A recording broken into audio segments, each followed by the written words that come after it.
These little protrusions I'm making help to reduce total amount of surface area that's available to attack. As you can see, these corner pieces are very reinforced because now the mobs can only attack from one location, which is right there in the corner.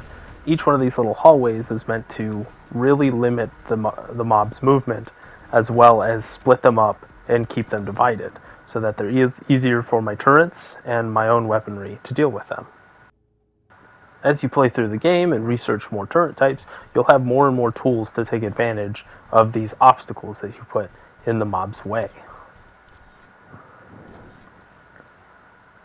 The major difference from the left side of the base to the right side is obviously the surface area that's available. If a group of mob came in and attacked left and the right, the one on the left would be able to overpower that section pretty easily because they would just spread out evenly across that and attack it all at the same time. But the side on the right has much more of an obstacle. They have parts of the wall that destroying isn't going to get them into the base, and they have parts of the wall that's just meant to get in their way. That little section right here, that's just meant to divide them and keep them from getting to the main wall, letting my turrets or my own weaponry deal with them. Now, realistically, you're going to have a whole lot more turrets than this, and of course, realistically, your base is going to be a whole lot bigger, but this is just modeled so to give you an idea. This turret placement right here is built to maximize the defense part. I typically recommend building a whole lot more turrets, probably like a whole wall of turrets, but this is just kind of give you a general idea.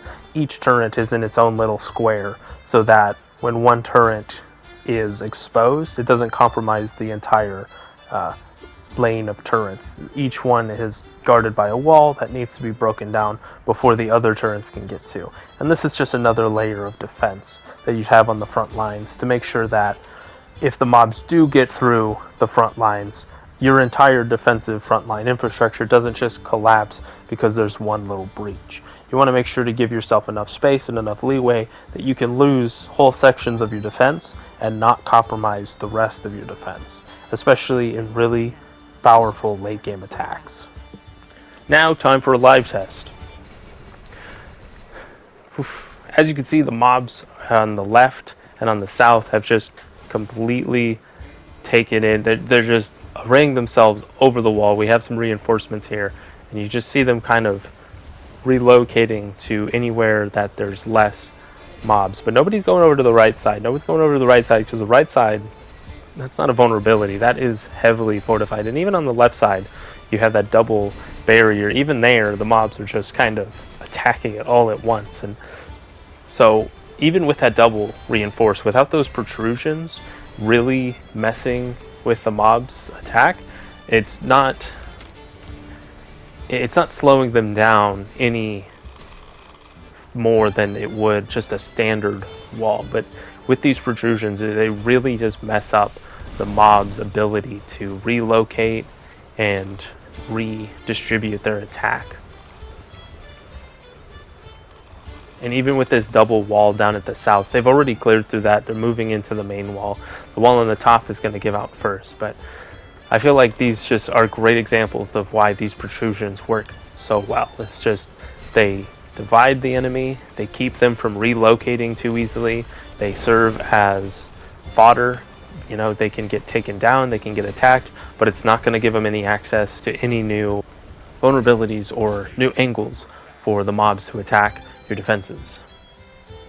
It's important to remember that you don't want your defenses, when they're getting attacked, to slowly crumble under its own design. Like, you don't want the mobs to break through one wall and then just everything falls apart from there. You want it to be kind of systematically built so that when one wall falls, that opens up new defensive measures, more difficult than the last for the mobs to get through. That way they're just constantly fighting an uphill battle to try and destroy your base. Double walls are definitely a great thing to have, but just remember that when you have those double walls, the enemies are still going to array themselves around it. And so mixing the two, mixing double walls and protrusions off those is really going to be the key to making a really sound and defensive base, because as the mobs attack them, as they get through it, they're going to have more and more obstacles get in their way as they try to break into your base.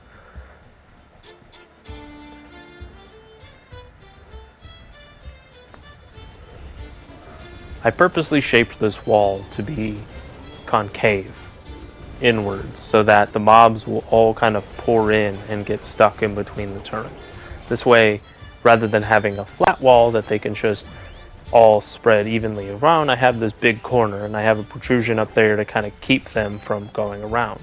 I went ahead and wrapped it around even more to create even more of an obstacle. So any mobs coming in from the side there, they're going to get stuck in that box, and they're going to be vulnerable from all the income from fire. And anything that comes in from the east isn't going to be able to reinforce them. They're going to be fighting their own battle on this side of the wall with all these protrusions. And so they're going to be divided from each other. You don't want multiple streams of enemies coming together and becoming one huge wave, because then that just makes it so much more difficult when you have all these mobs attacking the same exact part of the wall. It's so much better to make sure everything's separate, keep them divided, keep them from attacking one, make them each fight their own section of the wall.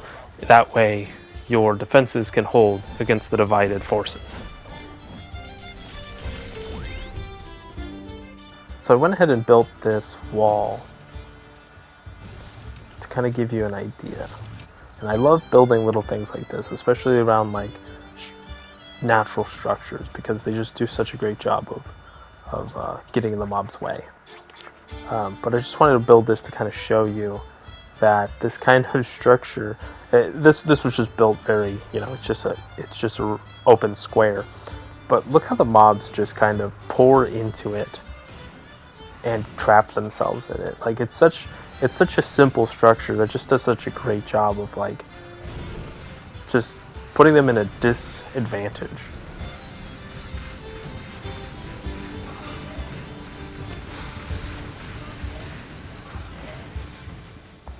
And this is the end of the video. Thank you so much for watching. I hope it helps. I hope it gives you some ideas to make your base impenetrable and fortuitous. And I'll catch you next time. I hope you have a great day.